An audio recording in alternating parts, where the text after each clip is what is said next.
सास बहू की कहानी। अविनाश, तुम कब मेरी बात सुनोगे? आखिर मैं तुम्हारी पत्नी हूँ। काव्या ने गुस्से में अविनाश से कहा।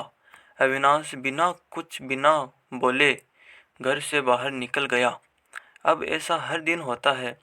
काव्या अपनी सास सुलोचना जी की बहुत इज्जत करती थी, लेकिन सुलोचना जी हमेशा उसे नीचा दिखाने की कोशिश में लगी रहती थी।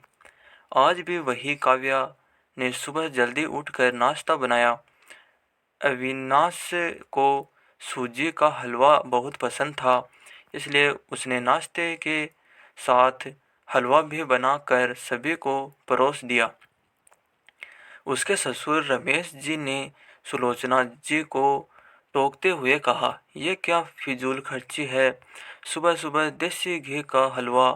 सुलोचना जी ने काव्या को डांटते हुए पूछा, क्यों बहू, ये देसी घी क्या तेरे मायके से आया है? माँ जी, वो इन्हें हलवा बहुत पसंद है, इसलिए थोड़ा सा बनाया है। यह कहकर काव्या अविनाश की तरफ देख रही थी। शायद वो कुछ बोले। तभी सुलोचना जी ने कहा, मैं सब जानती हूँ। मेरे बेटे का बहाना करके खुद खाने का मन होगा। अविनाश चुपचाप नाश्ता करते रहे। काव्या की आंखों से आंसू छलक गए। इससे ज्यादा बुरा तब लगा जब अविनाश बिना हलवा खाए ही ऑफिस के लिए चल दिए। काव्या घर का काम समेटने में लग गई। इधर सुलोचना जी बाहर ड्राइविंग रूम में बैठ कर बड़बड़ाती रही। काम करके काव्या अपने कमरे में जाकर रोने लगी। कितने नाजों से पाला था उसे उसके पापा ने, उसे आज भी याद है। एक बार उसने गाजर के हलवे बनाने के लिए कहा था, लेकिन माँ ने सूजी का हलवा बना दिया था। पापा को जब यह पता लगा तो वे तुरंत बाजार गए। वहां से ढेर सारा गाजर का हलवा लाए थे और उस दिन बिना कहे 2-3 दिन में गाजर का हलवा बनाने लगा। आज उसे सूजी के हलवे के लिए कितने बातें सुनाई जा रही है। उसे गुस्सा सास ससुर पर नहीं, अविनाश पर था, जो कि कुछ नहीं बोल पाए। शाम को जब उसने अविनाश से शिकायत की तो वो बस इतना ही बोले, इस घर में केवल माँ की पसंद का खाना बनता है, आगे मेरी पसंद का कुछ मत बनाना। काव्या ने अविनाश से बात करनी बंद कर दी। आखिर क्या कसूर था काव्या का? यही कि वह अविनाश से बहुत प्यार करती है। इसी तरह कुछ दिन बीत गए। एक दिन काव्या ने सुलोचना जी से कहा, माँ जी, मैं अपने घर जाना चाहती हूँ कुछ दिन के लिए। अगर आप कहे तो आज ही चले जाऊँ। कई दिन पहले माँ का फोन आया था, कह रही थी पापा की तबीयत ठीक नहीं है। सुलोचना जी वहाँ जब भी जाती है 1 सप्ताह से वापस नहीं आती। घर का काम कौन करेगा? तेरे ससुर और मेरा बेटा शाम को थक हार कर घर आएंगे। यहाँ उन्हें खाना भी नसीब नहीं होगा। मुझे तो चक्कर आ रहे हैं। मैं खाना नहीं बना सकती। जाना है तो एक दिन के लिए चली जा। काव्या मन मार कर एक दिन के लिए पीहर पहुंच जाती है। वहां पहुंचकर उसे और भी आश्चर्य होता है। भाभी, मम्मी पापा कहाँ गए? काव्या ने घबरा कर पूछा। उन दोनों का घर में मन कहाँ लगता है, तीर्थ पर गए हैं, न जाने कब आएंगे। वैसे तुम कितने दिनों के लिए आई हो? क्योंकि मुझे भी अपने पीहर जाना है। संगीता भाभी का यह व्यवहार देखकर काव्या चौंक गई। क्या ये वही भाभी है जो उनसे बहुत स्नेह जताती थी? काव्या सोफे पर बैठी सोच रही थी।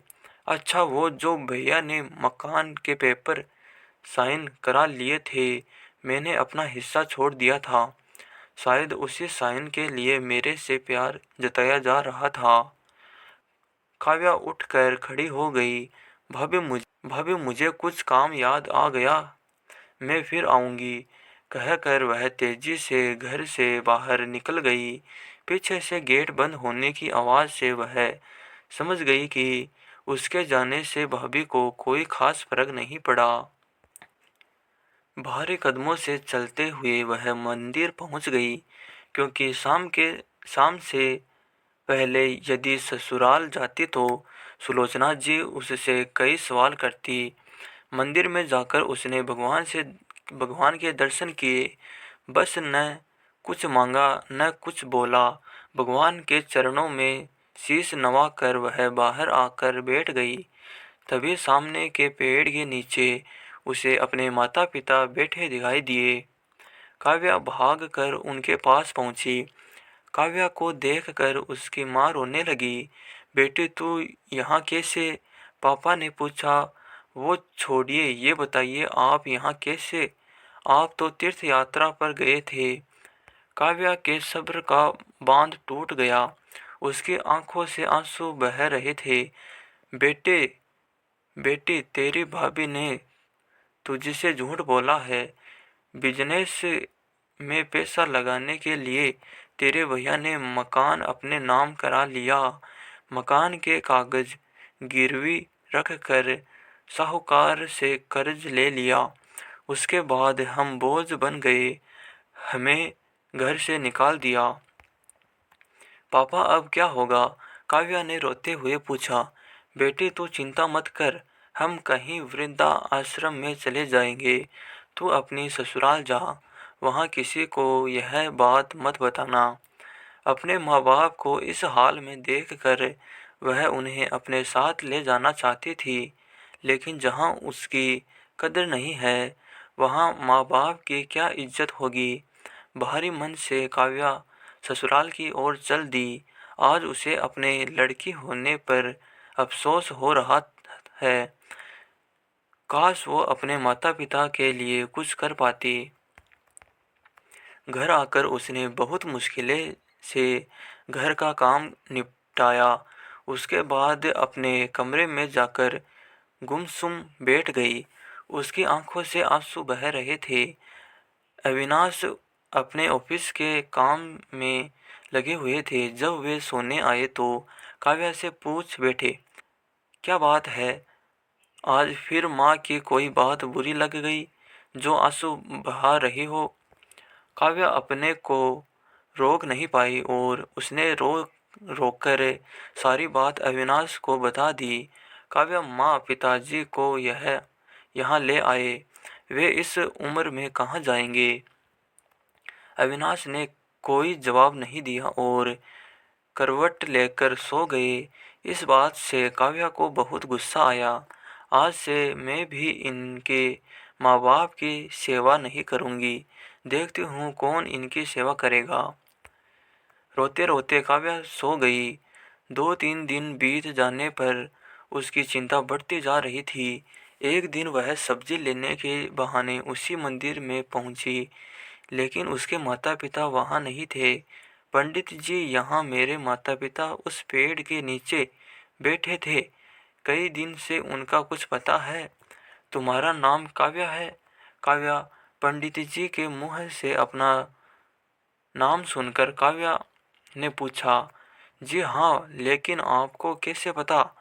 तुम्हारे माता पिता ने यह पता दिया था और कहा था वे अब यहाँ रहते हैं। काव्या ने पता देखा, वह यहाँ से कुछ दूर का था। काव्या ने मंदिर के बाहर निकलकर ऑटो रिक्शा किया और उस पते पर पहुंच गई। दरवाजा खटखटाया तो एक लड़की निकल कर आई। यहाँ का पता मुझे पंडित जी ने दिया है, काव्या बोली। आप काव्या दीदी हो? अंदर आ जाओ। काव्या को कुछ समझ नहीं आया।